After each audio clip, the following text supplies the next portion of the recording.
Ideal impact will be able to integrate whatever software changes depending on what equipment we use that applies into whatever software package. That's right. We're not affecting, yes, the way it's gonna be on just a different HVAC unit instead of, yeah, that's right. And the vast majority of our savings is coming from the lighting and not the HVAC. That's right. There's a couple different things from the HVAC that are creating energy savings, but for the most part, HVAC in and of itself isn't extremely energy. I mean, it saves you some. It's not as much as LED lights, which will cut your lighting portion of the bill in half. Well, I think, Van, that was my main concern, is whether your software is going to be compatible. I'm pretty sure it'll be more compatible after the new equipment comes in, because it'll probably have an easier time talking to stuff. Yeah, I mean, a thermostat just tells it to come on and off, really.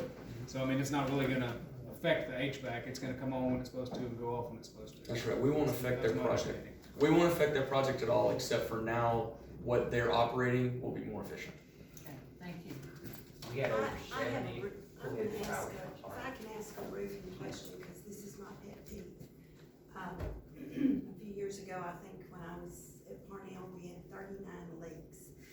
Is this roofing company that you're looking at, is this someone you've worked with in past projects? Yes, and in fact, they just did Woodville's with us, but go ahead, sorry. What kind of a warranty? And can we depend on them? We've done roofs and not gotten bang for our buck. So it's a 15-year warranty. I can't guarantee that there will never ever be a leak ever in that 15 years, but that's why there's a warranty. But yes, it's a 15-year warranty. You're getting a high quality, it's a PVC 60 mil roof. It's what most school districts spec on. I mean, it's the common roof for a school district, for a re-roof. This is covering an existing roof. They clean it all off. And, yeah, yes, it's a What re-roof. is the warranty on labor? I know that 15 years typically material, but not labor. So if we call you back or call them back in 2 years and classroom 101's leaking, you know, what are we gonna be responsible on labor? I need to find an answer on that. I'm almost positive it includes labor, because they're telling you that they're gonna fix that roof is going to keep water out. And if it doesn't, they'll come fix So it. including labor, 15 years. Can you confirm that? No, let me confirm that, but I'm Yeah, almost please do. positive. If you ask me about mechanical, I know that that's not the case. Yes, you have a 15 or a 5-year, but not labor. Yes, sorry. Thank you. When we went out for this bid, I know we included one building that we did not own. So this work is only for Jasper ISD owned property. That's right. When we I believe included so. the higher education building, that is not included in this cost, right? For the lighting, I'm talking about the higher ed center that sits off the high school in the valley there. It They is didn't. not included in this bid. No, it's the high school main, the fine arts edition, and the Morgan building. yeah, that's it. And then I think that there's some, here, there's this administration building, Cornell, junior high, so our 4 campuses. On page 44, And what the community should know, or just so, some of your HVAC units are 25 years old, so you got every dollar you can out of some of these units. And I mean, really, I mean, y'all done a great job of keeping it going. It's just, things get old and we have to change them every week. We've put too many dollars back into those 25. Yeah. Indeed, About indeed. 2 or 3 times. I think it was over 75 air conditioners. 78. 78. Oh, okay, it's a no dollar limit on material and labor, so that means they're going to fix it until it's fixed. 15 years. Yes, Thank you. thank you for that. So, Dr. Hyde and his work, we're at 11.7, and we approved fund balance, gonna put us at 8.5. So on the financial side, we're good.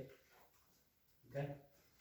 Alright. So, any other questions, comments? Okay, we have a motion and a second. All in favor, show of right hand to accept. Motion passes 5-0. Thank you.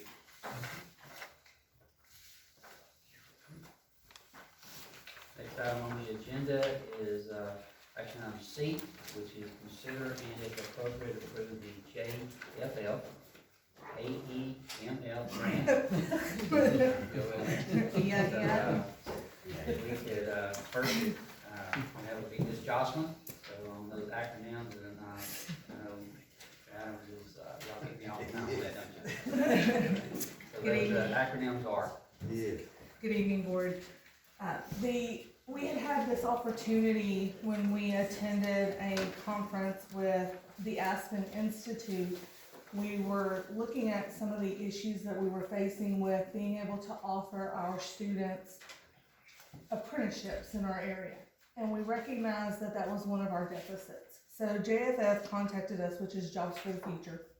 They contacted us and offered us an opportunity to apply for a Department of Labor grant under their protections, and we did apply for that, and it's the Modernizing Apprenticeship for Opportunity, and it's for a pilot site.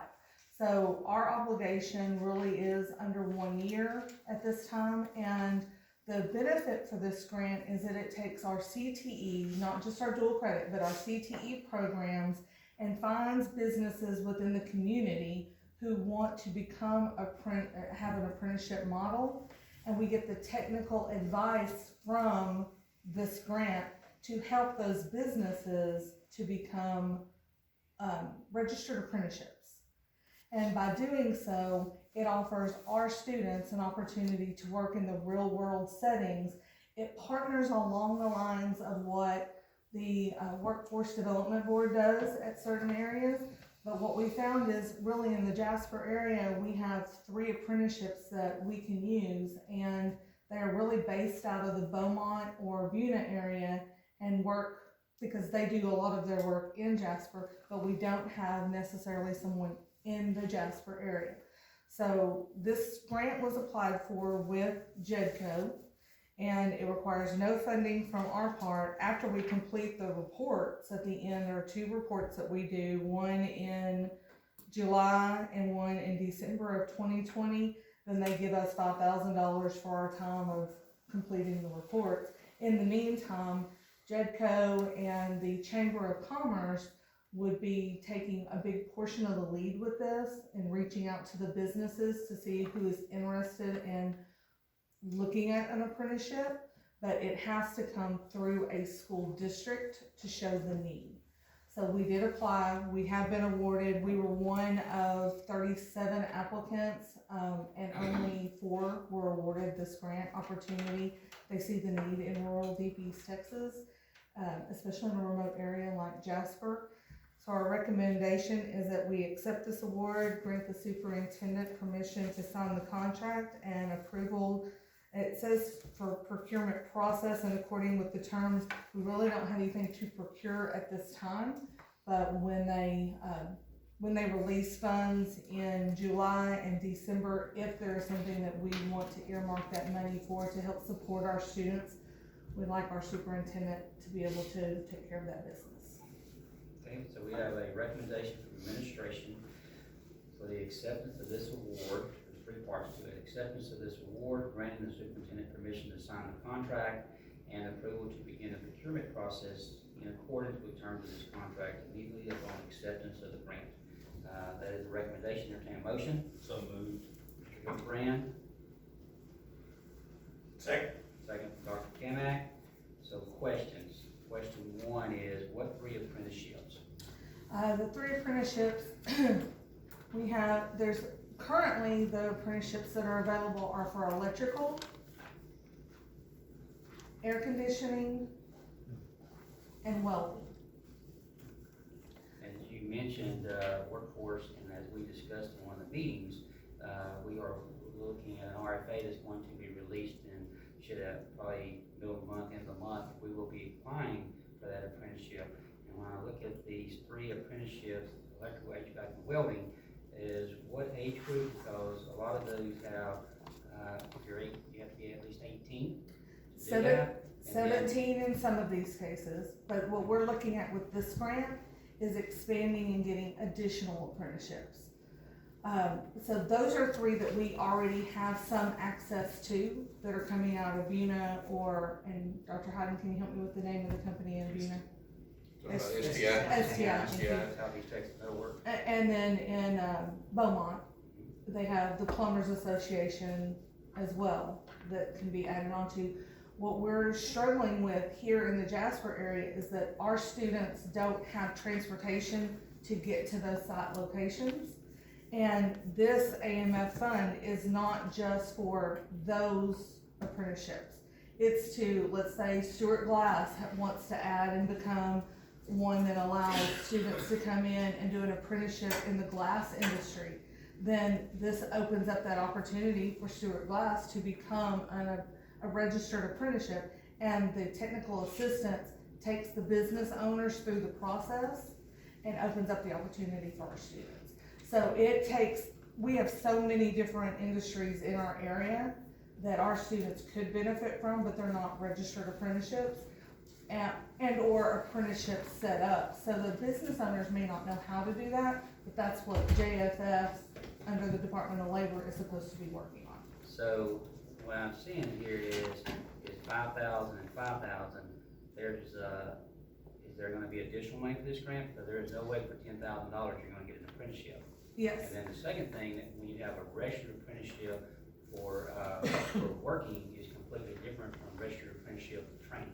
correct. And so these are not, those industries are not registered to teach. They are registered for those employees that will work for them to learn those skills while they are working there and then go. And they have those two different programs that they'll be helping business owners decide which path they wanna take, because they could do either or. They could either be the teaching apprenticeships where the students are working and learning, or they can be the one where you're working and learning on the job and getting paid.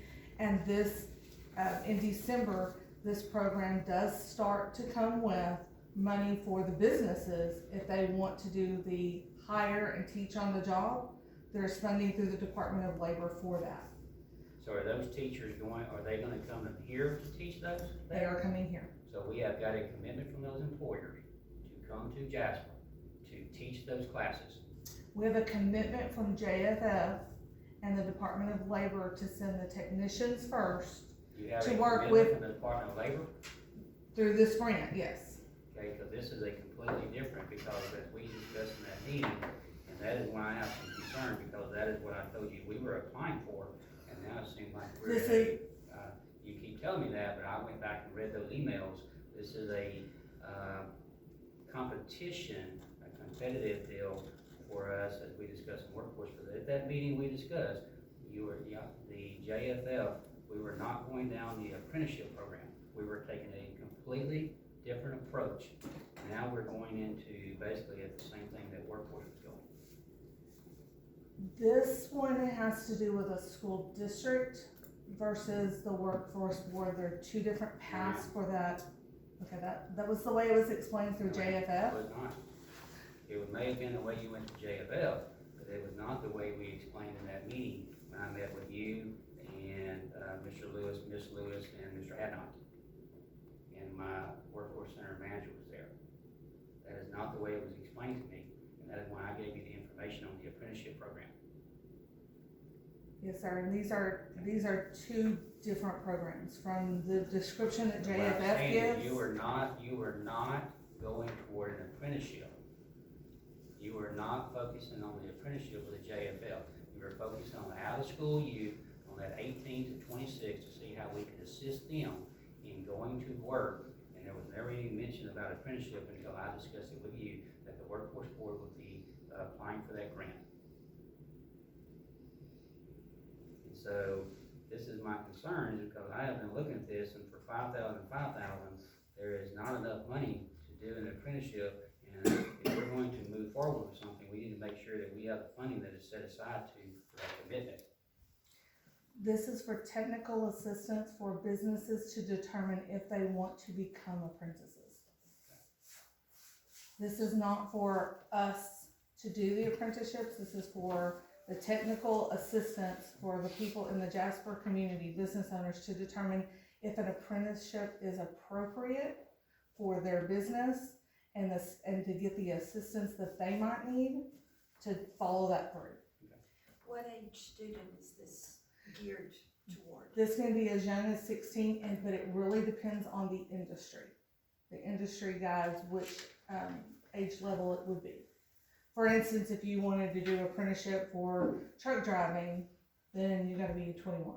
But if you want to do an apprenticeship for welding, it could be 17. So it just depends on the businesses that are out there.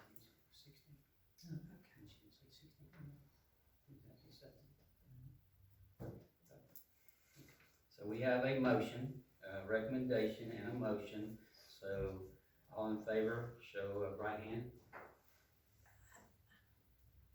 Okay.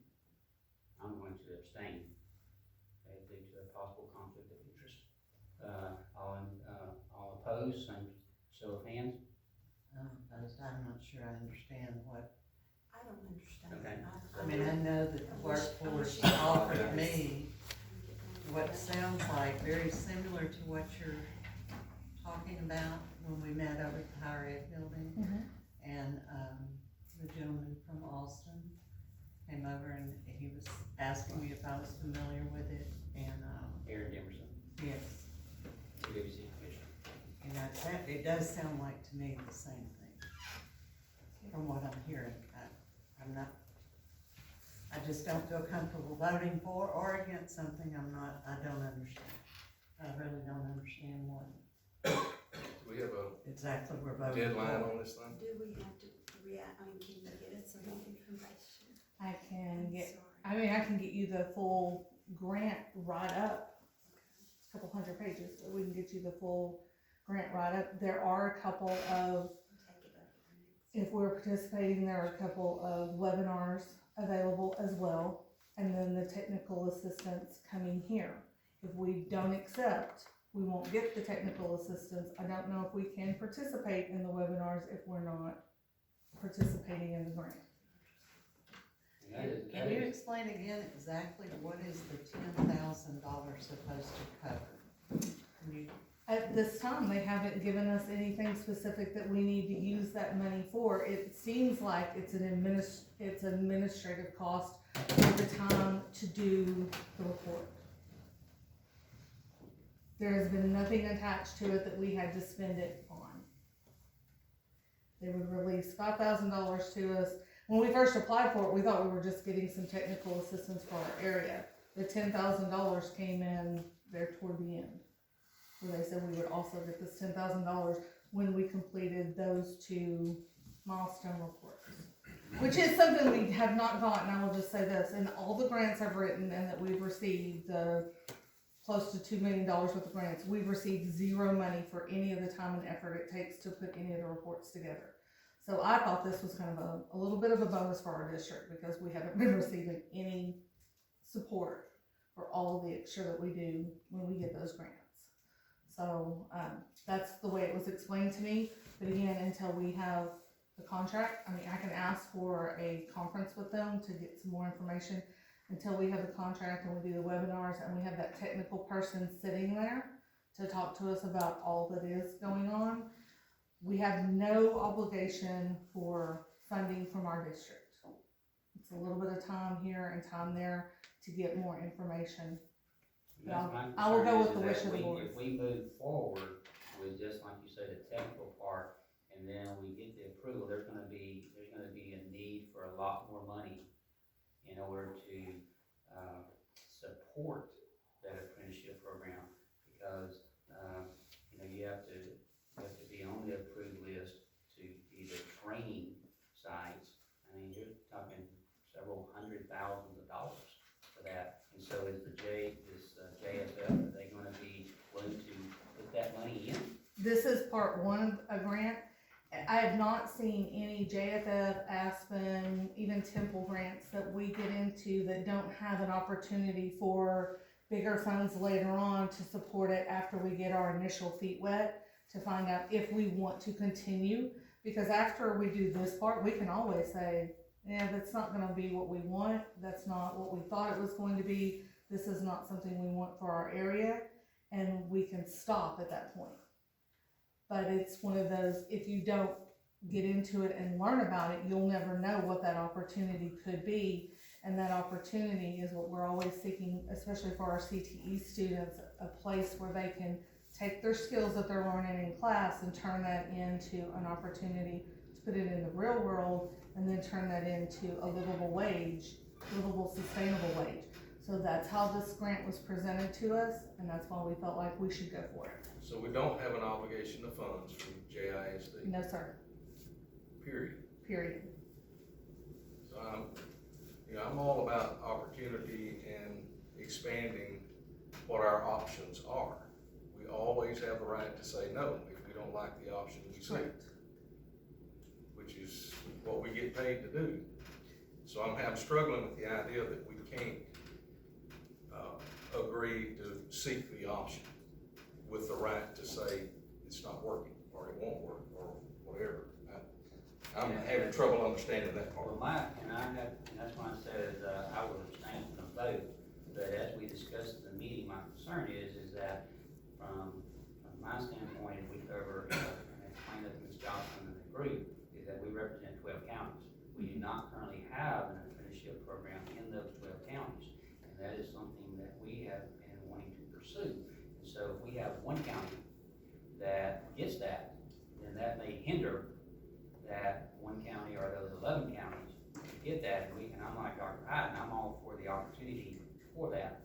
Then where is going to be the best for all of that? And there's no guarantee that the workforce board gets that, but that's what we talked about. So I was very surprised. I even sent you an email on that before you applied for it. About we definitely we want to be working together, not in competition of each other. What if our technical, I'm gonna go to the what if side, what if our technical assistance that we receive from JFF and this AEMF grant opens up some information that y'all would be able to use that would expand it to those, to have the 12 category, the 12 counties?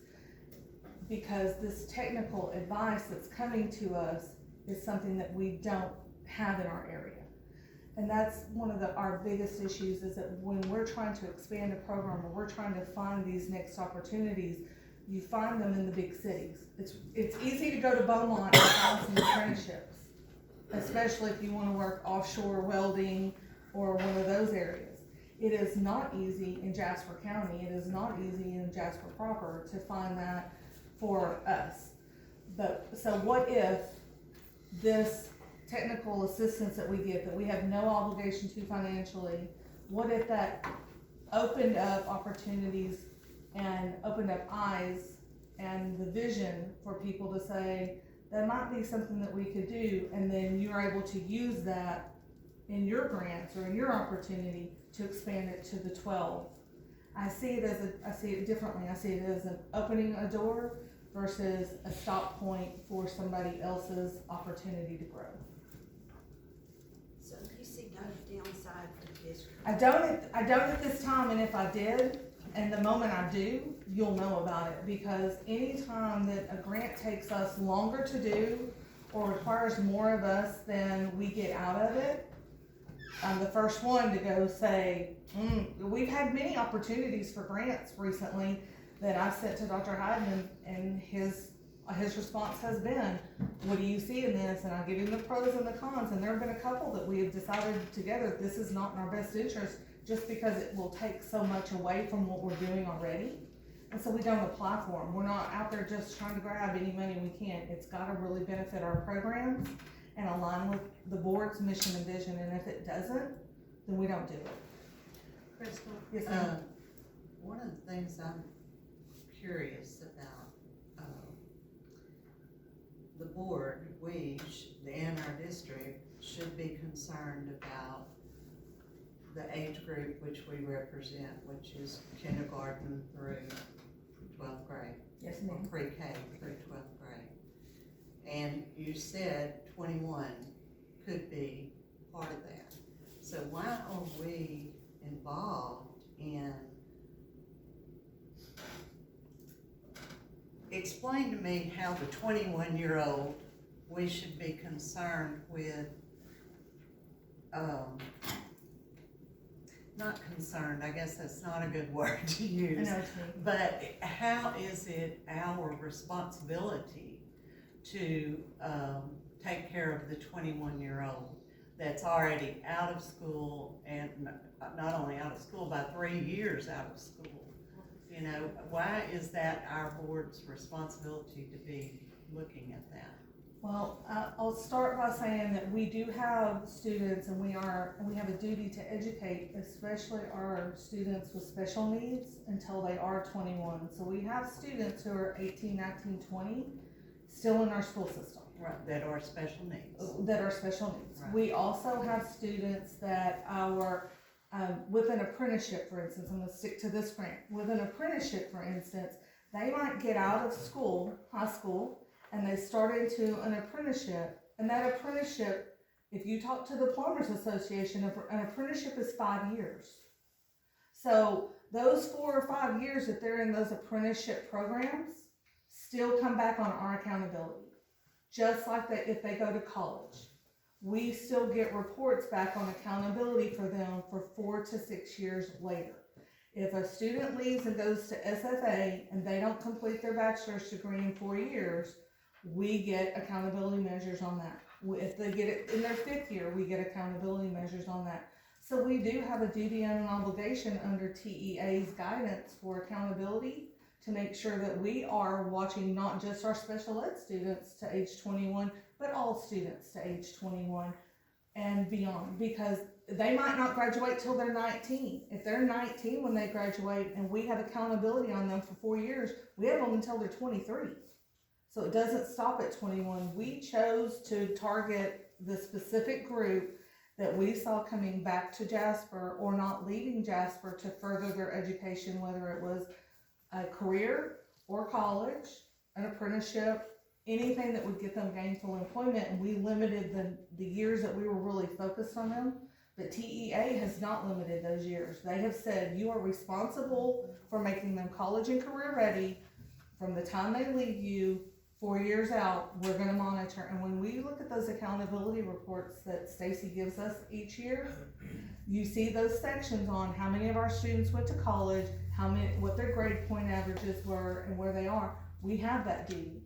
We have an immediate need for our pre-K through 12th graders. Absolutely. And we're constantly looking for programs and grants and supports for them as well.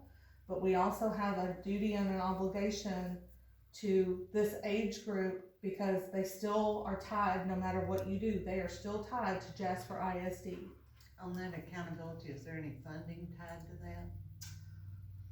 I think the funding would just be, we wouldn't want to have our ratings lowered but funding. I don't think it's direct dollars. It's not a matter direct of dollars ratings. right now, but with the new House bills going through, there are, in the 60 by 30s, there are some direct dollars that are coming from that.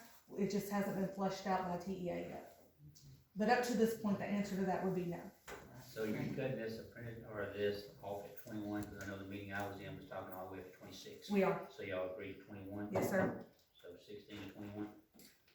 Yes. Any other questions? Okay, all in favor, show